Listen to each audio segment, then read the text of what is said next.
President Marcos graced this year's Parada ng Kalayaan at the Quirino Grandstand. Para bigyan ng mukha ang balita, Mobile Journal Julie Baiza.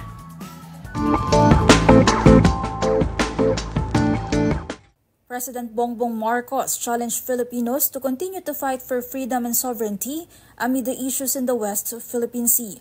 In his speech at the Independence Day Parade in Quirino Grandstand yesterday, Marcos said that Filipinos should not shy away from defending our territory. Ang ating mga ninuno ay hindi umurong sa digmaan.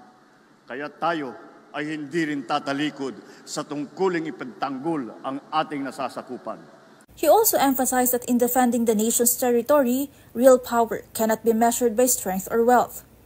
Ipakita natin sa buong daigdig na ang tunay na kapangyarihan ay hindi nasusukat sa lakas o sa yaman, kung hindi sa tunay na kahulugan at katwiran ng ating ipinaglalaban, sa alab ng pag-ibig sa bayan at sa di matatawarang pagkakaisa ng ating mga mamamayan. The chief executive also rallied for support to help emancipate the country from poverty, hunger, and injustice. He also wants to impart on the people, especially the youth, the suffering of our ancestors and heroes to achieve freedom and peace. Nakakalungkot isipin na marami sa mga kabataan ngayon ang hindi kilala ang Gumbursa. Nakalimot na sila sa lahat ng pinagdaanan ng ating bansa upang magkaroon ng kasarinlan. Ang kalayaan ay inaalagaan, binabantayan at ipinaglalaban.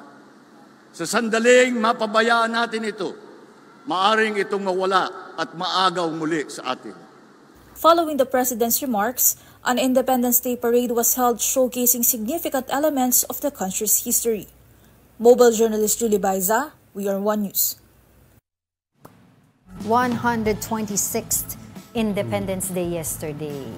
Diyan din nagkaroon ng di ba, libreng pa-concert yung BINI and other performers. Kaso they had to stop the performance kasi medyo nagkakagulo yung mga fans. Dahil sa group. Oo, so ang daming fans ng BINI eh. Walang crowd control. Oo, so it's a good decision, na good call na gawin nila kasi kaysa magka-stampede o magkaroon ng aksidente, di ba? Di ba nangyari yun dati? Yeah, I was watching with my friend Bon Jovi concert. Long time. I think 90s or 2000s. Tapos in the middle of his set, yung mga Pinoy nag-akyatan sa tower, yung light tower. Tapos yung light tower nagtitilt na ng pagganon. So si Bon Jovi warned the crowd.